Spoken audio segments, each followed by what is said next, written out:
On December 22, 2022, an 18-year-old girl walked into an Alabama hospital and told the staff she had safely given up her newborn under the state's safe haven law. At first, no one questioned her, but then hospital workers checked the security footage and her story started to fall apart.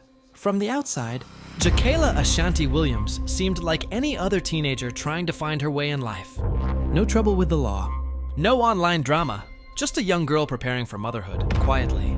But what no one knew was that she gave birth completely alone. And by the time police arrived, her newborn had already been found in a dumpster, crushed by a trash compactor. How could a law meant to protect babies lead to something so tragic?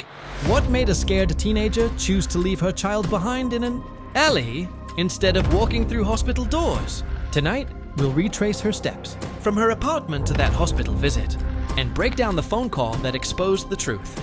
Through video footage, witness stories, and forensic evidence, we'll uncover what really happened and ask, when the system fails, who pays the price?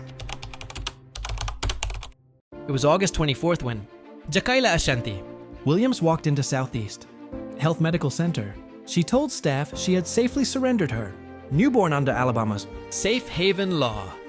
But when they checked the records, there was no sign of a baby ever being dropped off. Hospital workers immediately called the police. Dothan Police Chief Will Benny later told reporters, "I've never heard of something so horrific." Investigators quickly traced Jakayla to her apartment complex on Tate Drive in West Dothan. Behind the building, they found a dumpster fitted with a trash compactor. What they discovered inside was heartbreaking. Buried in the debris was a duffel bag, zipped shut and wrapped in a mattress cover. Inside was a newborn baby, still showing signs of a recent birth. Police believe the baby was alive when he was placed in the dumpster, but didn't survive what happened next.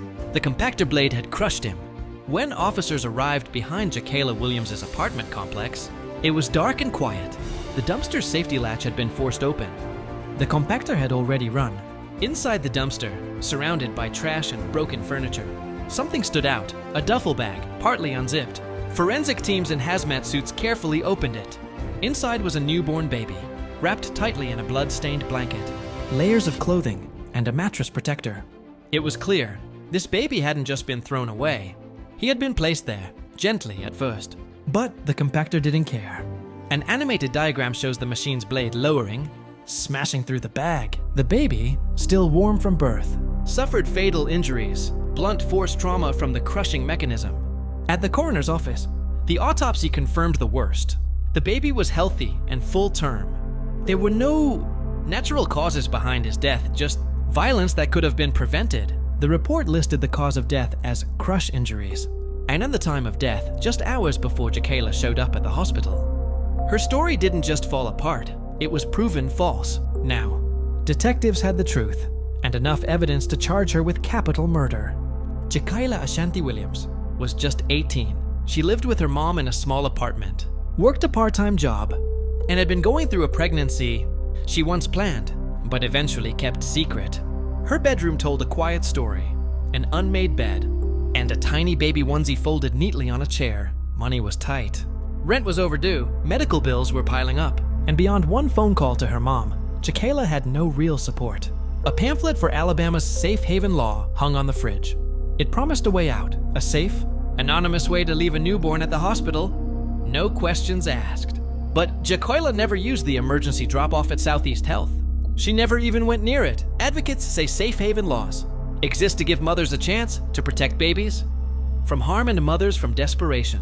But Jakayla never reached that safety net. She texted friends, begging for help. No one answered. Hotlines rang but never picked up. Alone, scared, and feeling trapped, Jakayla made a choice that would change everything. From the outside, she was just a normal teenager. But on the inside, she was drowning in fear, and it led to a tragic end. On the evening of August 24th, Jakayla Ashanti Williams was arrested and taken to the Dothan Police Department. She was charged with capital murder, the most serious charge in Alabama law, and the only one that could lead to the death penalty. Her booking photo was taken, and court records show she was held without bond. Investigators had clear evidence. The baby was alive when placed in the dumpster, making the crime especially severe. At a press conference, Police Chief Will Benny didn't hold back. "I've never heard of something so horrific," he told reporters. It shocks the mind. It shocks the soul. In September, Jakayla's defense team entered a plea of not guilty by reason of mental illness. If accepted, it could mean psychiatric treatment instead of prison. Her lawyers claimed she was suffering from serious postpartum mental health issues. Meanwhile, the district attorney was still deciding whether to pursue the death penalty, something that sparked debate among legal experts across Alabama.